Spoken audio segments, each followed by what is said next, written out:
નમસ્કાર દર્શક મિત્રો, ફોકલ પોઈન્ટ બાય અજય ઉમટમાં આજે આપણે ચર્ચા કરીશું કે રામ મંદિરમાં લૂંટારાઓ.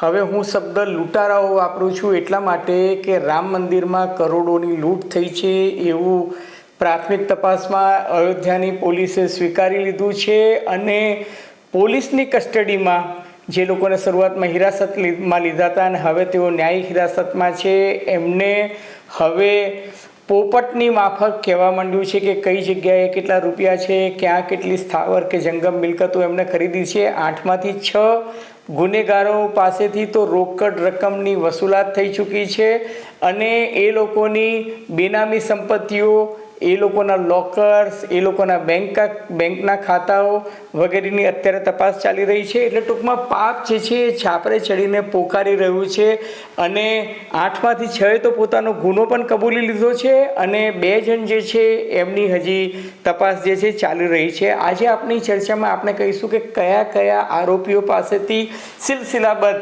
અયોધ્યાની પોલીસે, અલબત્ત 1 મહિના બાદ આ બધી વિગતો આજે તમામ ચેનલોને ને બધા છાપાવાળાઓને આપી છે, પણ એ વિગતો જે છે એ બહુ જ રસપ્રદ છે અને ચોરીનો પર્દાફાશ તો થયો છે અને કેવી લૂંટ મચાવી છે આ 6 કર્મચારીઓએ અને એ લોકોની પાછળ કોનો માસ્ટર માઇન્ડ છે એ તમામ મુદ્દાઓની તો ચર્ચા કરીશું. પણ સાથોસાથ અયોધ્યા પોલીસે ચંપતરાય કે જે વિશ્વ હિન્દુ પરિષદ અને RSS સાથે સંકળાયેલા છે અને સાથોસાથ અયોધ્યા મંદિરના મુખ્ય મહાસચિવ પણ હતા, એમની સાથે અનિલ મિશ્રા અને ગોપાલ રાવ સાથે હજુ પોલીસે પૂછપરછ નથી આરંભી, પરંતુ એવું લાગે છે કે તપાસનો ગાડીઓ જો આગળ વધશે તો એમના સુધી પણ સકંજો આવશે. પણ એક વાત ચોક્કસ કહી શકાય કે અયોધ્યાની જનતા, અયોધ્યામાં રહેતા સાધુ સંતોથી માંડીને શંકરાચાર્ય અને વકીલો બધા જ આ મુદ્દે હવે મેદાનમાં આવી ગયા છે અને અયોધ્યામાં એક વ્યક્તિ હવે કહી રહી છે કે આ ચોરી જે છે એ ઘણા વખતથી ચાલતી હતી અને મંદિરના ટ્રસ્ટીઓ જે છે એ શા માટે આંખ આડા કાન કરી રહ્યા હતા અથવા તો શા માટે મૌન રહેવું મુનાસિબ માનતા હતા. અયોધ્યાની પોલીસે ચોપડે લગભગ પહેલાં 79.75 લાખ રૂપિયા લીધા, ત્યારબાદ બીજી નાની મોટી રકમ લગભગ 20 લાખ એટલે 1 કરોડ જેટલી અંદાજે રકમ જે છે એ કેશ રોકડમાં પોલીસે પકડી છે.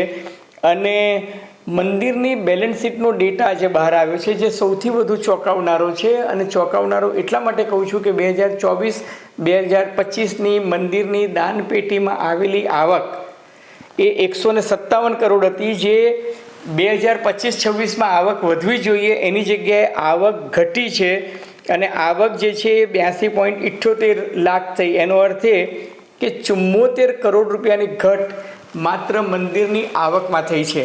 હવે એનો અર્થ એ થયો કે યોગી આદિત્યનાથની સરકારે અયોધ્યા જવા માટે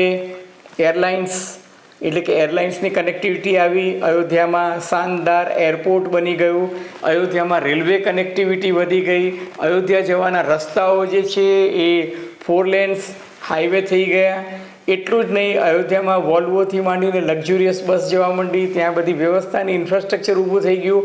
શ્રદ્ધાળુઓની સંખ્યા વધી રહી છે એવો દાવો ઉત્તર પ્રદેશ સરકાર અને ટ્રસ્ટ અવારનવાર કરે છે. તો શ્રદ્ધાળુઓની સંખ્યા વધી તો મંદિરની આવક કઈ રીતે ઘટી શકે એ વાત કોઈની સમજમાં આવતી નથી ને એટલે જ એવું લાગે છે કે આ 74 કરોડ રૂપિયા જે આવક ઘટી એ ઉડીને આંખે વળગે છે કે મંદિરમાંથી ચોરીનો વ્યાપ કેટલો હશે. હજુ દાનપેટી ઉપરાંત ડોનેશનમાં, આભૂષણમાં, રજિસ્ટ્રેશનમાં અત્યારે બધા ડેટા જે છે એ મિસમેચ થાય છે કે નથી થતા એ બધી ચેકિંગ થઈ રહી છે. પરંતુ જેલમાં જે પૂછપરછ થઈ અને આરોપીઓએ જે કબૂલાત કરી, આપણે 1 બાય 1 જો જોઈએ તો ટીન્નુ યાદવ એટલે કે રમાશંકર યાદવ કે જે ચંપતરાયનો સૌથી વધુ વિશ્વાસુ માણસ અને ચંપતરાયે પોલીસ તપાસમાં પોલીસ જોડે વારંવાર એક જ વાક્યનો ઉલ્લેખ કર્યો કે મેં ટીનુ પર વિશ્વાસ કર્યો અને ટીનુએ મારી સાથે દગો કર્યો, મેં ટીનુ પર વિશ્વાસ કર્યો, ટીનુએ મારી સાથે દગો કર્યો. ટૂંકમાં ચંપતરાય એવું કહેવા માંગે છે કે આ બધું કૌભાંડ જે છે એમની જાન બહાર ટીનુ યાદવે કર્યું હતું અને ટીનુ યાદવ પર એમને મૂકેલા અતિશય વિશ્વાસનું પાપ જે છે એ હવે તેઓ ભોગવી રહ્યા છે. મજાની વાત એ છે કે આ ટીનુ યાદવ જે છે એની ઓકાત શું હતી, એની હેસિયત શું હતી. ટીનુ યાદવ જે અયોધ્યામાં એક સામાન્ય રિક્ષા ચાલક હતો, રિક્ષા ચાલકમાંથી એ ચંપતરાયની બહુ જ નજીક આવી ગયો અને નજીક એટલો બધો આવી ગયો કે ચંપતરાયે એને મંદિરમાં જે ટ્રસ્ટ ચાલતું હતું એ ટ્રસ્ટની ગાડીઓનો વહીવટ સોંપી દીધો. ત્યારબાદ ચંપતરાયનો એ પર્સનલ ડ્રાઈવર બની ગયો અને ચંપતરાયના ડ્રાઈવર બની ગયા પછી મંદિરનો 1 નંબરનો વહીવટદાર બની ગયો. વીવીઆઈપી મુવમેન્ટથી માંડીને બધી જ વસ્તુઓ પર એનો કબજો રહેતો હતો. મંદિરની બધી દાનપેટીઓ જે રૂમમાં રખાતી હતી એ સ્ટ્રોંગ રૂમનો કબજો પણ એની પાસે રહેતો હતો અને એ ઈચ્છે ત્યારે મંદિરમાં આવતો હતો, જતો હતો, બેરોકટોક એને કોઈ પૂછનાર જ નહોતું. હવે આ એક જમાનાનો જેની 5 વર્ષ પહેલાં એક રિક્ષા ચાલક હતો એની અત્યારે જે પોલીસે ચોપડે જે નોંધ લીધી છે એ પ્રમાણે એની પાસે અયોધ્યામાં 3 આલિશાન બંગલા છે. 3 આલિશાન બંગલા અયોધ્યામાં કે જ્યાં જમીનોના ભાવ, મકાનોના ભાવ આસમાને આંબી રહ્યા છે, ત્યાં આ મહાનુભાવ પાસે 3 આલિશાન બંગલા મળી આવ્યા છે. એક મોટી હોસ્ટેલ છે. અયોધ્યામાં 6 હોટલનો એ માલિક છે અને એક રેસ્ટોરન્ટમાં એ ભાગીદાર હોવાનું અત્યાર સુધી પોલીસ તપાસમાં આવી રહ્યું છે. હવે આ માણસ માટે ચંપતરાય એવું કહે છે કે એમને ભરોસો મૂક્યો, પણ ચંપતરાયને દેખાયું નહીં કે તમારો જે એક જમાનામાં રિક્ષા ચાલકની હેસિયતવાળો માણસ હતો એ અત્યારે આટલી દોમ સાહેબીવાળી જિંદગી કઈ રીતના જીવી રહ્યો છે. એ પછી નંબર 2 અવિનાશ શુક્લા, એની પાસેથી 20.29 લાખની રોકડ પોલીસે પકડી છે. એ ઉપરાંત $1121 સોનાની ચેઇન, અંગૂઠી, ચાંદીના સિક્કાઓ.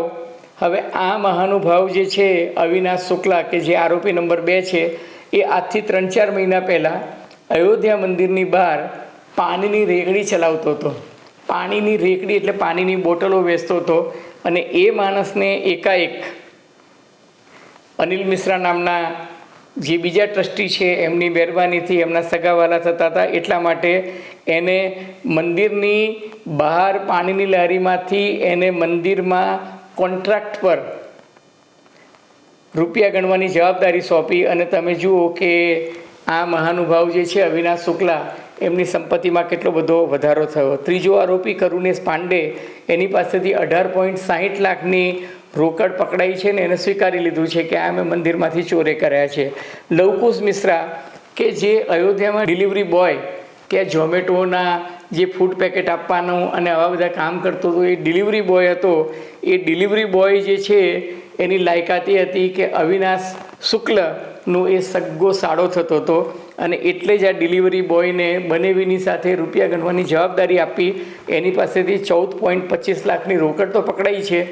સાથોસાથ પોલીસ તપાસમાં ખબર પડી છે કે એને 25 લાખ રૂપિયામાં વ્હાઇટના 25 લાખ રૂપિયા ચૂકવીને, જેનો મહિને પગાર 25,000 નથી, એનો પગાર 18 થી 20,000 છે, એ માણસે વ્હાઇટમાં 25 લાખ રૂપિયા જમીનના ચૂકવ્યા અને 60 થી 70 લાખ રૂપિયા વ્હાઇટમાં જે ઓન ચોપડે બતાવ્યું છે. 3 મંજલી આલિશાન મકાન અયોધ્યાના એકદમ પોશ વિસ્તારમાં બનાવ્યું છે. એની પાસે બેંકમાં 18 લાખ રૂપિયાની ડિપોઝિટ છે. ગામડામાં જમીન ખરીદી છે અને ગામડામાં બહુ જ મોટો ભવ્ય કોઠી જે છે એને ખરીદી છે. સાથોસાથ આ લવકુશ મિશ્રાએ પોતાના ગામમાં પોતાની પ્રતિષ્ઠા જમાવવા માટે ત્યાં એક રામકથા પણ બેસાડી હતી, ભંડારો પણ કર્યો હતો અને બધાને મોંઘી દાટ ભેટો પણ એ આપતો હતો. એના પછી અનુકલ્પ મિશ્રા, એ પણ એના સગા થાય છે. એને કૌશલપુરી જે અયોધ્યાનો એક બહુ જ વૈભવી વિસ્તાર ગણાય છે, એમાં 5 બેડરૂમનો લક્ઝુરિયસ મોટો ફ્લેટ લીધો છે. ગામમાં એને મોટો પંડાલ બનાવ્યો છે જ્યાં રેગ્યુલર ભંડારો ચાલે છે અને આજથી 4 વર્ષ પહેલાં ચાલીમાં, ઝૂંપડપટ્ટી જેવી ચાલીમાં રહેતો આ અનુકલ્પ મિશ્રા જે છે એ અત્યારે દોમ સાહેબી ભોગવે છે. એ પછી રમાશંકર મિશ્રા જેના ઘેરથી 7.32 લાખ રૂપિયા પકડાયા છે અને ટીનુ યાદવનો સાળો મનીષ યાદવ, એની પાસેથી 2 લાખ રૂપિયા રોકડ એને ઘેરથી મળ્યા છે. એવું કહેવાય છે કે આ તમામ રકમ ઓફ ધ રેકોર્ડ તો લગભગ 5મી જૂને પકડાઈ ગઈ હતી. ચંપતરાયે પોતે જ પોલીસની મદદથી આ લોકોને ત્યાં રેડ પાડી હતી, કારણ કે એમને ખબર પડી ગઈ હતી કે સમાજવાદી પાર્ટી આ ચોરીની જાહેરાત કરવાની છે. અલબત્ત અખિલેશ મુલાયમસિંહ યાદવે 7મી જૂને ટ્વીટ કરીને આ ચોરીનો પર્દાફાશ કર્યો, પણ 5મી જૂને ચંપતલાએ આ તમામ રકમ જે છે કબજે કરી હતી. પોલીસે ત્યારે, ઉત્તર પ્રદેશની પોલીસે, અયોધ્યા પોલીસે ત્યારે ચંપતરાયને કહ્યું હતું કે મહેરબાની કરીને FIR નોંધાવો, પણ ચંપતરાયે FIR નોંધાવી નહીં અને ચંપતરાયે કહ્યું કે ઇનકા હિસાબ મેં કरूँगा. પણ પૂછપરછ દરમિયાન ચંપતરાયે કબૂલ્યું છે કે એ એમની સૌથી મોટી ભૂલ હતી કે એમને સમયસર FIR ના નોંધાવી અને પોલીસના ચોપડે આ બધી રકમ જે છે જે તે વખતે ના બતાવી, જે આજે 20 દિવસ પછી બતાવવાની ફરજ પડી છે. મહત્ત્વની વાત એ છે કે આ એ ચંપતરાય છે કે જેની પાસે પ્રાઇવેટ સિક્યુરિટીના અયોધ્યા મંદિરમાં 400 સિક્યુરિટીના જવાનો છે. એમની પાસે 3000 CCTV કેમેરા છે. દાનપેટીની સુરક્ષા માટે અલગ કમાન્ડોસ ટાઈપ વ્યવસ્થા છે. દાનપેટી ભેગી થાય અને રૂપિયા ગણવા માટે સ્ટેટ બેંક ઓફ ઇન્ડિયાના 2 કર્મચારીઓ બેંક દ્વારા આપવામાં આવ્યા છે અને ટાટા કન્સલ્ટન્સી સર્વિસ જેવી મોટી સંસ્થા એનું ઓડિટિંગ કરતી હોય, અને છતાં પણ એક ટિન્નુ યાદવ નામના માણસ પર ચંપતરાય જેવી વ્યક્તિ કે જેની પ્રતિષ્ઠા સાથે RSS અને વિશ્વ હિન્દુ પરિષદની શાખ પણ જોડાયેલી છે, એ માણસની અને નિષ્કાળજી કહેવી જોઈએ, બેદરકારી કહેવી જોઈએ કે પછી આંખ આડા કાન કરવાની વૃત્તિ કહેવી જોઈએ. પણ જો કે ચંપતરાય એક જ વાક્યનું રટન કરે છે કે મને તો ટિન્નુ યાદવે ગુમરાહ કર્યો, મને ગેરમાર્ગે દોર્યો. તો યક્ષ પ્રશ્ન એ છે કે આ તમામ લોકોની ભરતી કરી ત્યારે ચંપતલાલ શું કરતા હતા? જે વ્યક્તિ મંદિરમાં દાનપેટીની જવાબદારી હોય, રૂપિયા ગણવાની, એના જે ડ્રેસ કોડ હોય છે કે એના ખિસ્સા વગરના કપડાં એને પહેરેલા હોવા જોઈએ, જતી વખતે ને આવતી વખતે એનું ચેકિંગ થવું જોઈએ, એ શા માટે ન થયું? અને બીજું કે આ જે ભરતી થઈ એ ભરતી કરવા માટેની કોઈ પ્રક્રિયા નહોતી. મન ફાવે તેને અનિલ મિશ્રાએ અને ચંપતરાયે ભરતી કરી દીધા. એટલું જ નહીં, એ લોકોના કોઈ પોલીસ વેરિફિકેશન પણ થયા નહીં. હવે મહત્ત્વનો પ્રશ્ન એ છે કે ચંપતરાય કદાચ આ કૌભાંડમાંથી છટકી જશે કે કેમ? અલબત્ત અયોધ્યાના વકીલોએ તો અલ્ટિમેટમ આપી દીધું છે કે ચંપતરાય, અનિલ મિશ્રા અને ગોપાલ રાવ 3 દિવસમાં, એટલે કે આવતીકાલ સુધીમાં જો એ અયોધ્યા નહીં છોડે અને એમની હકાલપટ્ટી અયોધ્યામાંથી નહીં કરે તો એ અયોધ્યામાં ટ્રાફિક જામ કરી દેશે. પરંતુ યક્ષ પ્રશ્ન એ છે કે હજુ સુધી તપાસમાં આટલું બધું નીકળ્યું છે, છતાં પણ એ ટ્રસ્ટ જે છે એ ટ્રસ્ટનો ભંગ શા માટે થતો નથી, અથવા તો ત્યાં કોઈ વહીવટદાર શા માટે મુકાતો નથી? કારણ કે જ્યાં સુધી આ ટ્રસ્ટીઓ હજુ ત્યાં રહેશે અયોધ્યામાં, વગ વાપરીને એવું કહેવાય છે કે તમામ પુરાવા નાશ કરવાની કોશિશ કરશે. સૌથી મહત્ત્વની વાત એ છે કે સૌથી મોટો અપરાધી ટિન્નુ યાદવ છે, પણ જ્યારે પોલીસ આજે એને ઘેર ગઈ અને એને રેડ પાડી તો ત્યાંથી કંઈ જ ન મળ્યું. હોસ્ટેલમાંથી, એક બંધ રૂમમાંથી માત્ર 1 લાખ રૂપિયા મળ્યા. હકીકત એ છે કે ટિન્નુ યાદવે સૌથી વધુ રૂપિયા બનાવે છે, સૌથી વધુ જમીનો અને મિલકતો એને ખરીદેલી છે. પરંતુ જ્યારે એ ચંપતરાયની સાથે ફરીને બીજા લોકોને ત્યાં લૂંટનો સામાન ભેગો કરતો હતો ત્યારે ચંપતરાય એવું માનતા હતા કે ટિન્નુ યાદવ નિર્દોષ છે, અને એટલે જ ટિન્નુ યાદવ પર ત્યારે શક ના આવ્યો અને ટિન્નુ યાદવને 20 દિવસનો સમય મળી ગયો બધો માલ વગે કરવાનો. હવે અયોધ્યાની પ્રજા જે છે એ ભયંકર નારાજ છે. આક્રોશ એમની આંખોમાં છલકાઈ રહ્યો છે. સાધુ અને સંતો જે છે એ બેબાક થઈને ચંપતરાય સહિતના વહીવટદારો વિરુદ્ધ બોલી રહ્યા છે. શંકરાચાર્યએ પણ બહુ જ તીખી પ્રતિક્રિયા આપી છે. હકીકત એ છે કે ચોરીનો માલ માની લો કે કદાચ પકડાઈ પણ જાય, પરંતુ અયોધ્યાનું સન્માન, અયોધ્યાની પ્રતિષ્ઠા, ભગવાન રામના નામે જે લૂંટ મચાવવામાં આવી છે અને કરોડો હિન્દુઓ અને સનાતનોની આસ્થા પર જે વિશ્વાસઘાત થયો છે, જે કુઠારાઘાત થયો છે, ત્યાંના લોકો એવું કહે છે કે મોહમ્મદ ગજની તો યવન હતો, મોહમ્મદ ગજની તો લૂંટારો હતો, મોહમ્મદ ગજનીએ તો લૂંટ મચાવી.